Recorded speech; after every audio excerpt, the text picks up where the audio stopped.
Hey everyone, so we are back and this is going to be a super quick, easy video because all we're going to be doing is ironing our silk today.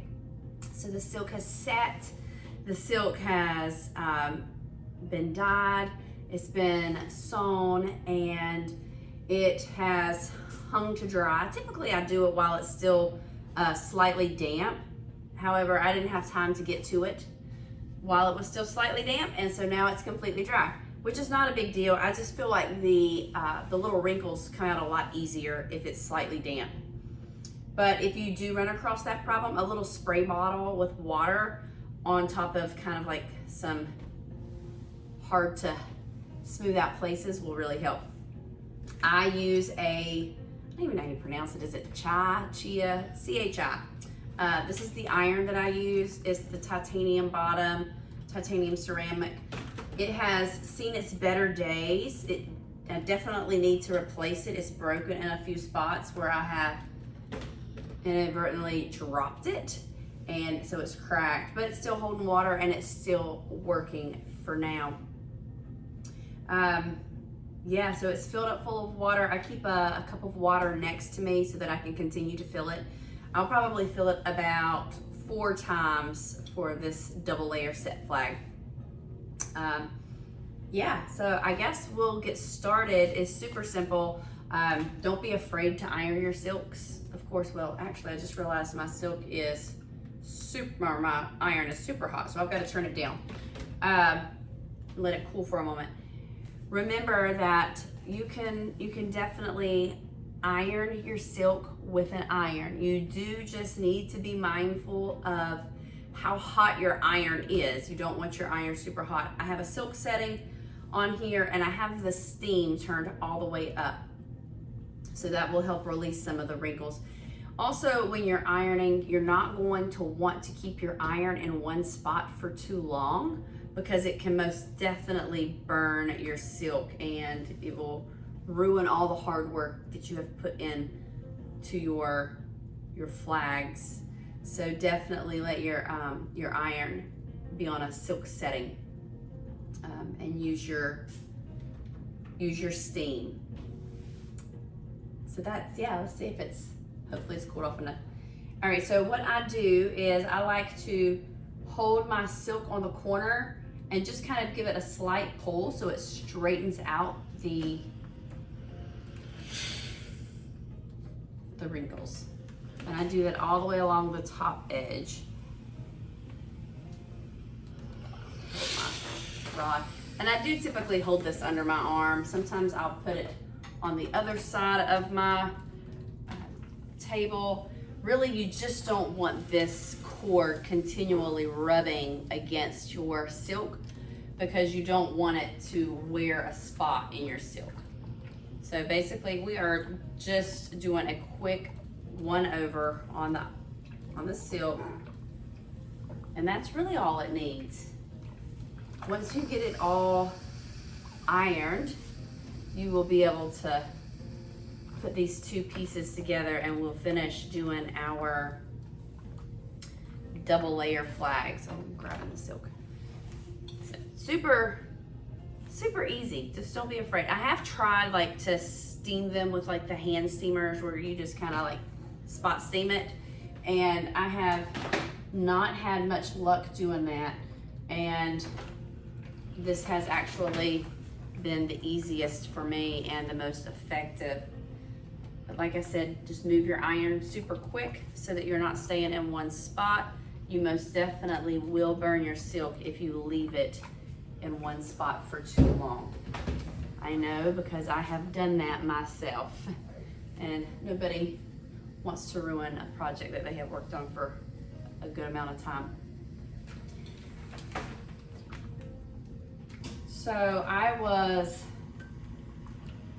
have been reading in scripture, and you know, scripture talks about the renewing of our minds through the washing of the word, and it talks about how we gain victory over the world through the renewing of our minds.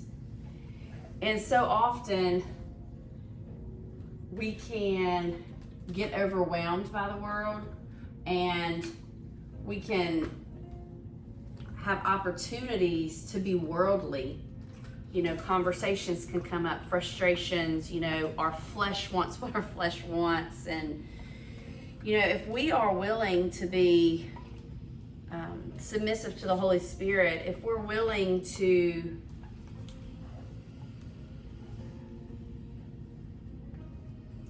listen out for conviction and listen out for what the Holy Spirit is trying to say to us, when we have those opportunities to be worldly, He'll remind us that the temptation is there.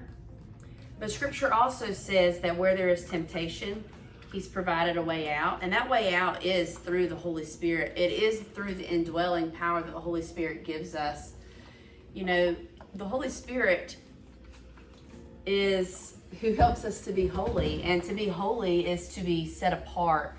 To be holy isn't just some, you know, let's be better than everybody else. Being holy means set apart for God, His purposes, and His kingdom. And so the Holy Spirit actually helps us achieve holiness. And, you know, so when we're tempted to be worldly and when we're tempted to, you know, maybe respond in a way that isn't godly, maybe our kids are, you know, acting out in a certain way, or our husbands say something that we maybe don't agree with, and our initial flesh is like, hey, you know, that's not right, I want this, I want that. However it may be, like, we feel argumentative in our flesh. We may feel, you know, the need to be right, the need to get the last word in. You know, there's an array of things that we can feel in the flesh and want to act upon. And when we renew our minds, we have the opportunity to gain victory over the world, over worldly desires and passions and lusts and all of those things.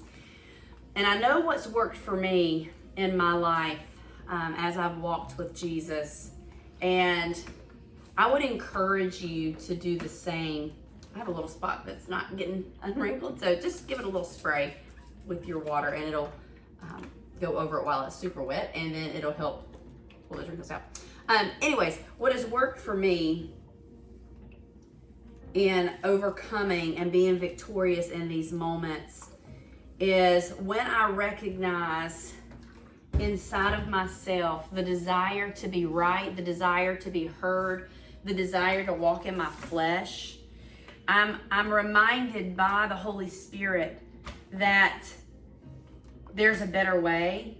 And even though I don't understand that better way, I know that if I'll get in the Word of God and begin to read, that it'll give the Holy Spirit an opportunity to speak to my heart on the matter at hand. And I get to hear God's heart on the matter. And then I get to choose. Do I want to do it God's way? Do I want to speak the way God would speak? Or am I going to continue and live out my own flesh, live out my own desires, get that last word in, say that thing that, you know, doesn't bring joy or comfort or peace to someone else, you know? And I have found that when I take time to get into the Scripture and read what it has to say, then I am instantly filled with peace. I'm instantly calm. I'm instantly no longer frustrated or mad or angry. You know, Scripture tells us, be angry, but don't sin in your anger. And I have found that when I do get frustrated and when I do get angry, if I take the time to get in Scripture, that anger will subside. The Lord will give me peace over the situation. He'll give me wisdom and guidance. One particular place that I enjoy reading when I feel overwhelmed and frustrated and even angry and out of control in my mind, like unable to control situations, I like to go to the book of James. It's so great for practical living and living out the Christian life. And so I would encourage you that if you're feeling frustrated and you feel like, you know, you don't know what to do, you want to have the last word, you want to, you know, wring somebody's neck, because we've all been there, right? Like, get in scripture. Let the word of God wash over you. Let the word of God renew your mind. What that means is let the word of God change the way you think about a situation, about a person, about an idea, and let your mind be transformed by the word. And the word is God's heart. And so my heart is that I would say things, I would behave in a manner that Jesus would. You know, I want to look like Jesus to everybody I encounter. And unless we're getting in the Word of God and allowing His Word to change the way we think from worldly to godly, then we don't really change at all. So anyways, that's where my heart has been. That's what I have been, you know, just talking to the Lord about. And I wanted to encourage you. I knew that this was going to be a super short video because I can't really tell you much about ironing silks, right? It's straight and to the point. But I thought maybe I would share with you my heart on us as believers taking the time to renew our minds, taking the time to get into the Word of God, taking the time to hear what He has to say on matters at hand. And so that's my heart for myself, but it is also my heart for you. And so I pray this morning that if you are watching this, that if your ears are hearing what I'm saying, that the Father would give you a new hunger, a new passion, a new desire for His Word, that He would give you a new thirst for it, and that as He convicts your heart of different things, that your first response would be to go to Him in prayer and go to Him in the Word and allow His Word to wash you clean, to renew your heart, to renew your mind, and that you in return would walk as He walked, that you would be holy as He is holy, and that you would be transformed into the image of His Son Jesus, and that you would look like Jesus to the world around you. And I pray that as you begin to walk out this Christian life, as you begin to walk in the ways of the Lord, that other people would see your walk, would see your purity, and they would be jealous for what you have. They would yearn for what you have. They would desire to be holy like you are holy, even though they don't understand it. I pray that people would seek after the very thing that's changing you and transforming you. I pray that wives would lead their husbands to Christ simply by their godly behavior, by their loving, kind, and compassionate words. I pray that marriages would be restored, families would be reunited, and ultimately that you would look like Jesus to those around you. So I am going to keep ironing up some flags. When I'm finished, we'll do another video on how to sew the multiple layers together, and we'll just continue on from there. Just remember that if you have any questions or comments, please feel free to leave those in the comments below.